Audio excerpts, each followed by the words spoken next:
আসছে, একটু পরিচয় দিতে বললো। যখন আমি নবদ্বীপ গেলাম, নবদ্বীপ যখন গেলাম তখন নবদ্বীপে যে প্রসেশন হয়েছিল, জনগণ ভিড় করেছিল, প্রসেশন আর নড়তে পারছিল না, একেবারে 6-7 মাইল একেবারে ভরে গিয়েছিল। তারপরে আমাকে মন্দিরে নিয়ে গেলেন সবাই। মন্দিরে নিয়ে গিয়ে পান্ডারা, যারা পুরোহিতরা, তারা একটু রগড় করতে শুরু করলেন, আমরা মন্দির খুলব না, আমাদের যে মহাপ্রভু তিনি, আপনি যে সেটা পরিচয় দিতে হবে। তাই একটু পরিচয় জিজ্ঞাসা করছে, আমাকে জানাতে বলেছে। সেই পরিচয় হলো, যখন আমি তাদের বললাম কোন পরিচয়, আপনি যে মহাপ্রভুর রক্ত, এটা আমাদের একটু বলে যান, তাহলে আমরা মন্দিরে দরজা খুলবো, তা না হলে খুলবো না। একটু রগড় করছে। তা না, ঠিক আছে। শচী দেবী বাবা ছিলেন নীলাম্বর চক্রবর্তী, মনে রেখো।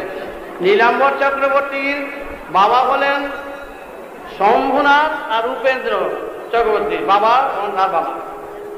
তো নীলাম্বর চক্রবর্তীর ছেলে হলো বিষ্ণুদাস চক্রবর্তী। এই বিষ্ণুদাস চক্রবর্তীর ভগ্নী হলো শচী দেবী। বিষ্ণুদাস চক্রবর্তীর জামাতা ছিলেন গোপীনাথ কণ্ঠভরণ, মামাতো বোনের ভগ্নিপতি ছিলেন ঈশ্বর মহাপ্রভু, খুব বড় কবি ছিলেন। সেই সময় মহাপ্রভু গৌরাঙ্গদেব মাতুলের কাছে, মাতুল খুব বড় পণ্ডিত ছিলেন, বিক্রমপুর, ঢাকা, কাউলিপাড়া গ্রামে তার মামা বাড়ি ছিলেন। ওটা আমারও মামা বাড়ি। সেই মামা বাড়ির মামা হলেন বিষ্ণুদাস চক্রবর্তী। 24টা টুল ছিল সেই গ্রামে, 8টা পোস্ট অফিস ছিল। কত বড় গ্রাম ছিল!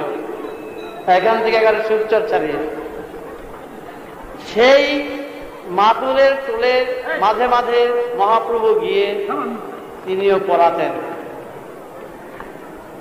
মামা গত প্রাণ ছিলেন, সেই তারই কাছে ভবিষ্যৎবাণী করলেন মাতুলের কাছে, তোমারই বংশে ত্রয়োদশ উত্তর পুরুষে আমি ভাগ্নী রূপে আবার জন্মগ্রহণ করি।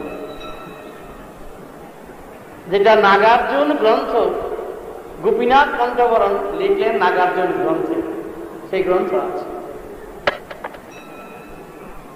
সেই বিষ্ণুদাস চক্রবর্তীর ছেলের ছেলের ছেলে রামকিঙ্কর, রামশঙ্কর, রামদেব, বলরাম রামদেব, তারপরে হরনাথ শিরোমণি।